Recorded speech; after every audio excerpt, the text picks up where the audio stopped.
25절로부터 33절까지의 말씀, 우리 한 절씩 교독하면서 읽도록 하겠습니다. 이것을 비유로 너희에게 일렀거니와 때가 이르면 다시는 비유로 너희에게 이르지 않고 아버지에 대한 것을 밝히 이르리라.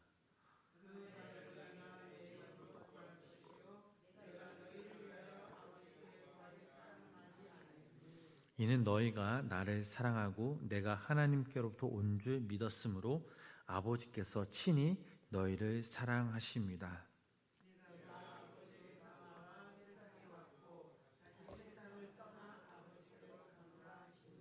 제자들이 말하되 지금은 밝히 말씀하시고 아무 비유로도 하지 아니하시니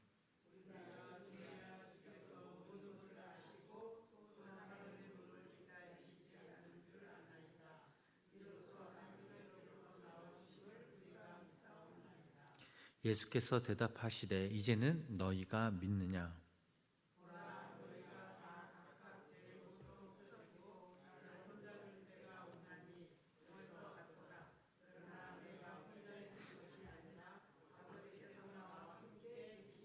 함께 읽겠습니다. 이것을 너희에게 이르는 것은 너희로 내 안에서 평안을 누리게 하려 함이라. 세상에서는 너희가 환난을 당하나 담대하라. 내가 세상을 이기었노라. 아멘. 오늘도 이 새벽 하나님의 평강과 사랑이 우리 성도님들 삶 가운데 함께 하시길 주님의 이름으로 간절히 축원합니다. 세상에는 여러 종교가 있죠. 기독교와 힌두교와 이슬람교와 또 불교 등 여러 가지 있지만 오직 기독교만이 예수 그리스도의 그 부활을 외치며 그 진리를 세상에 전하고 있습니다. 하나님께서 강조하신 두 가지가 있다면 그것은 모든 만물을 주관하시고 창조하신 바로 하나님의 창조이며 또 다른 하나는 바로 예수 그리스도의 부활입니다. 하지만 많은 사람들은 이 창조와 부활을 믿지 않으려고 합니다.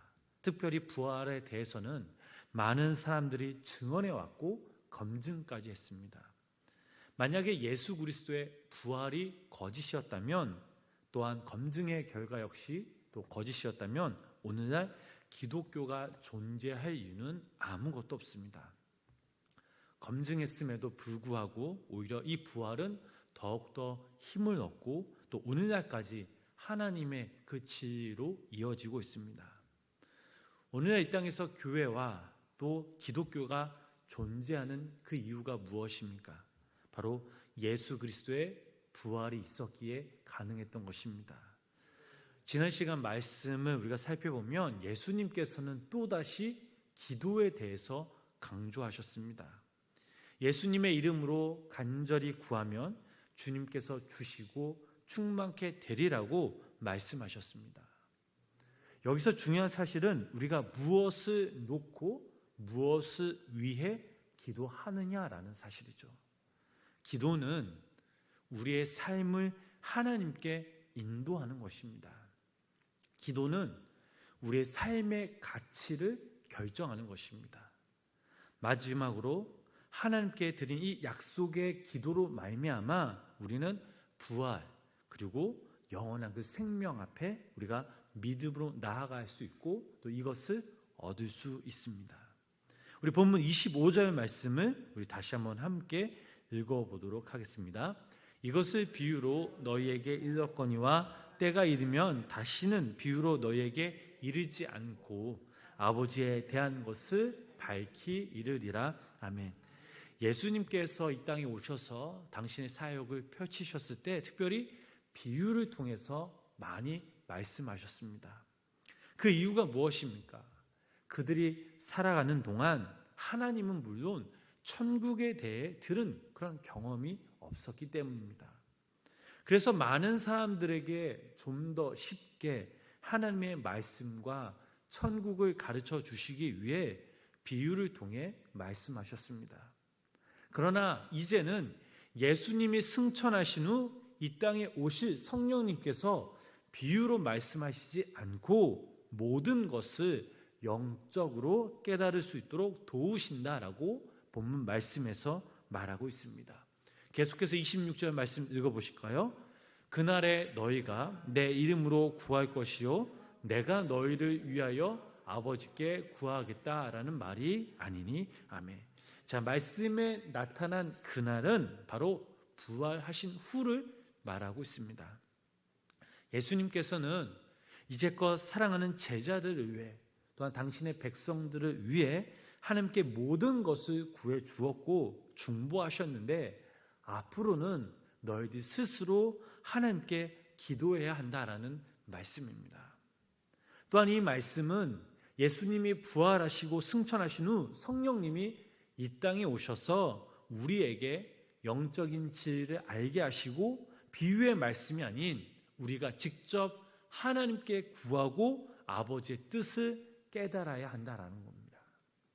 그동안 우리는 예수님의 기도에 그 중보 기도로 응답받았지만 예수님이 부활하시고 승천하신 후에 성령님이 직접 우리가 기도하게 하시고 응답받게 하신다라는 말씀입니다. 27절 말씀 계속해서 읽어보도록 하겠습니다. 이는 너희가 나를 사랑하고 또 내가 하나님께로부터 온 줄 믿었으므로 아버지께서 친히 너희를 사랑하심이라. 아멘. 우리가 하나님께 기도해야 하는 그 이유가 무엇입니까? 우리가 잘 먹고 잘 살기 위해 기도해야 될까요? 아니죠. 이러한 부수적인 것들은 하나님께서 분명 책임져 주심을 믿으시기를 바랍니다. 우리가 하나님께 기도해야 하는 이유는 하나님께서 우리를 사랑하시고 인도하시기에 또 그분의 우리의 삶 가운데 그분의 그 사랑을 또 그분의 평강과 은혜를 채우기 위해 또 그분의 사랑을 우리가 실천하기 위해 기도하는 것입니다. 다시 말씀을 드리면 하나님을 믿는 성숙한 그리스도인 우리가 하나님의 그 말씀과 진리 가운데 온전한 그 삶을 살아가기 위해 우리가 매일매일 기도해야 하는 것입니다. 이것을 더 쉽게 설명해 주시기 위해 또한 예수님은 이렇게 말씀하셨습니다. 28절 말씀입니다. 내가 아버지에게서 나와 세상에 왔고 다시 세상을 떠나 아버지께로 가노라 하시니. 아멘. 예수님 당신이 아버지께로 왔음을 밝히시면서 육신의 몸을 입고 이 땅에 오시면서 오직 하나님의 그 아버지의 말씀을 위해 순종하며 기도하셨고 그 결과 오직 하나님의 그 말씀과 당신의 백성들을 위해 사랑하며 영원한 그 생명을 위해 삶을 사셨다라는 것을 우리는 알 수 있습니다. 우리들 역시 어디서 왔을까요? 바로 하나님께로부터 왔음을 우리는 알 수 있습니다. 우리가 이 땅에서 살아가는 그 이유와 목적이 무엇입니까? 하나님의 영광을 위해 이 땅에 다시 세워질 하나님의 나라를 위해 우리는 살아갑니다. 그렇게 당연히 우리는 아버지의 뜻을 위해 기도하고 아버지의 그 사랑에 힘입어 선한 도구로 쓰임받기 위해 우리는 기도해야 될 줄 믿습니다.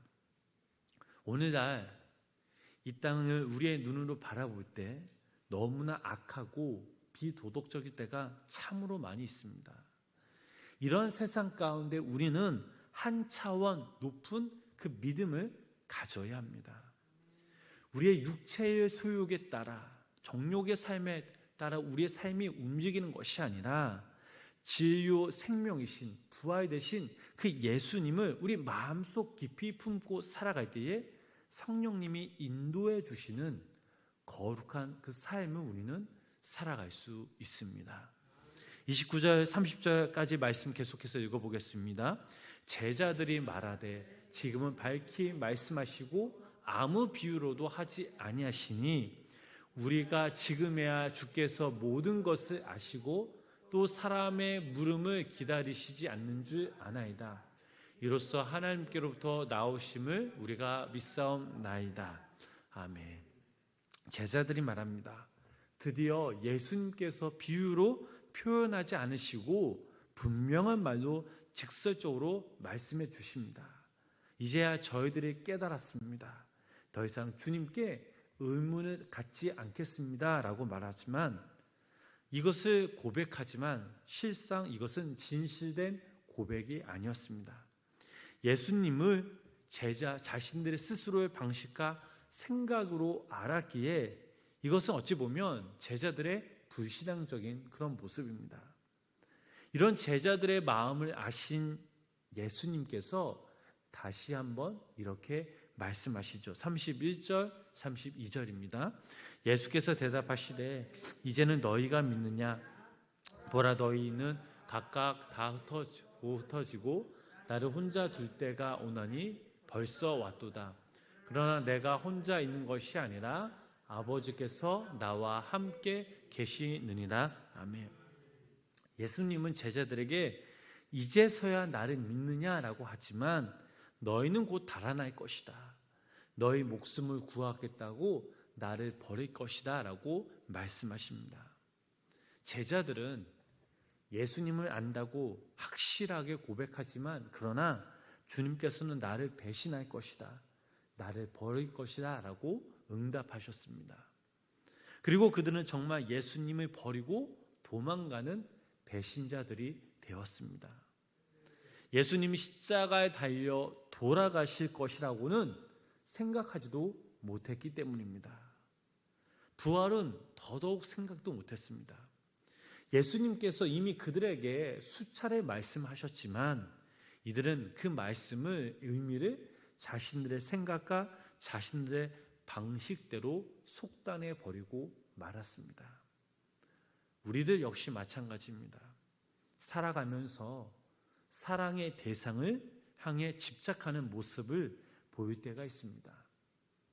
왜 이런 모습이 나올까요? 진정으로 우리가 사랑한다고 착각하고 있기 때문입니다. 진정한 사랑은 자기의 중심에서 절대로 나오지 않습니다. 사랑의 집착인 이유는 지나치게 자기 중심적이기 때문입니다. 정말 내가 이 사람을 사랑하는 것 같지만 알고 보면 나를 위한 그런 사랑일 때가 너무나 많이 있습니다. 하나님을 향한, 예수님을 향한 이 사랑도 마찬가지죠. 우리가 예수님을 믿는다라고 하면서 우리의 인생이 찬란하게 빛나는 것이 아닙니다. 우리의 인생이 젖과 꿀이 흐르는 그 가나안 땅이 펼쳐지는 것도 아닙니다. 오히려 우리가 예수님을 믿는다라고 하면서 다가오는 환난과 고난과 역경, 때로는 불편함일 수도 있습니다. 33절 마지막 말씀 함께 읽어보시겠습니다. 이것을 너희에게 이르는 것은 너희로 내 안에서 평안을 누리게 하려 함이라. 세상에서는 너희가 환난을 당하나 담대하라. 내가 세상을 이기었노라. 아멘. 그래서 예수님은 제자들에게 너희가 환난을 당할 것이다 라고 말씀하셨습니다. 그리고 그 환난으로 끝나는 것이 아니라 두 가지의 복을 더해 주시는데 그것은 바로 예수님의 평안입니다. 환난과 고난을 이기는 비결은 바로 예수님이 주시는 참 평안이죠. 이 평안은 세상에 주는 평안과 전혀 다릅니다. 세상은 결코 우리들에게 진정한 평안을 주지 못합니다. 그러나 예수님이 주시는 이 평안은 우리에게 환난을 이길 수 있는 그 힘을 공급해 주십니다. 예수님이 주시는 그 평안으로 인해 우리는 더더욱 더 하나님께 믿음으로 나아갈 수 있습니다. 두 번째 복은 무엇이냐? 담대함입니다. 우리가 환난과 고난을 당했을 때 주님이 주시는 이 평안함으로 인해 담대해질 수 있기 때문입니다. 그 이유가 무엇입니까? 오늘 본문 말씀에도 나와 있듯이 예수님께서 이 세상을 이기셨기 때문입니다. 우리들 역시 예수님으로 인해 또 예수님이 주시는 평안과 담대함으로 인해 세상에서 늘 승리하는 삶을 살아갈 수가 있습니다. 사랑하는 우리 성도 여러분, 우리가 믿음 생활할 때 조심해야 할 것이 있다면 그것은 바로 우리가 하나님을 속단해서는 절대로 안 됩니다. 내 스스로 하나님을 정의 내는 것은 제약이죠. 우리가 생각하는 그 하나님은 우리가 감히 속단할 수 있는, 정의 내릴 수 있는 분이 아니십니다. 말씀에서도 알 수 있듯이 속단이 있는 곳에는 배신이 있습니다. 하나님 우리가 속단하기보다는 하나님이 주신 그 어떠한 상황 속에서도 우리가 그저 순종함으로, 하나님께서 우리들에게 주신 그 상황 가운데 평안함으로, 담대함으로 우리가 나아갈 때에 우리는 이 땅에서 예수 그리스도의 이름으로 승리할 수 있습니다.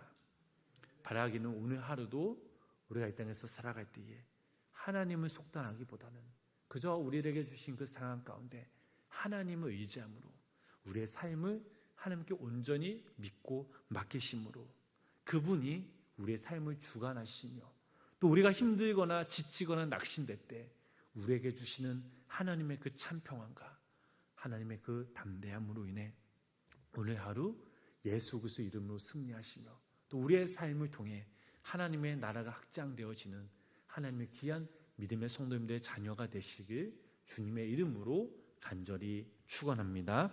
기도하겠습니다. 알파와 오메가이신 주님, 오늘도 이 시간 우리가 주님께 모여 또 우리의 영상을 통해 하나님께 예배하게 하심에 감사를 드립니다. 예배 가운데 우리의 삶 가운데 날마다 성령님 임재하셔서 우리가 하나님의 자녀로서 주님이 주시는 이 평안과 담대함으로 인해 승리하며 살아갈 수 있는 믿음과 능력을 부어 주시옵소서. 믿음 생활하면서 우리가 주님을 속단하지 않게 하소서. 주님은 그저 그런 분이 아니심을 우리가 너무나 더 잘 알기에 높고 위대하신 그 주님께 늘 경배함으로 또 주님의 이름을 높이는 귀한 믿음의 성도님들 되게 하여 주시옵소서. 우리의 심령을 밝히시고 성령님의 이끄심에 그저 겸손함으로 순종함으로 나아가게 하시고, 주님이 우리와 함께 하신다는 그 믿음 하나도 그 하나님을 향한 그 기대와 또 하나님의 그 때를 위해 우리가 기도하는 귀한 믿음의 성도님들 삶이 되도록 성령님 함께하여 주시옵소서. 하나님, 이 시간 우리의 마음과 사정을 아시는 주님께서 우리의 기도를 들어주시옵고, 또 당신의 그때에 우리의 기도 제목들이 응답되어지는 놀라운 역사가 우리 삶 가운데 임하게 하여 주시옵소서. 오늘 하루도 주님께 맡깁니다. 성령님 함께하여 주시옵소서. 예수님의 이름으로 간절히 기도드렸습니다. 아멘.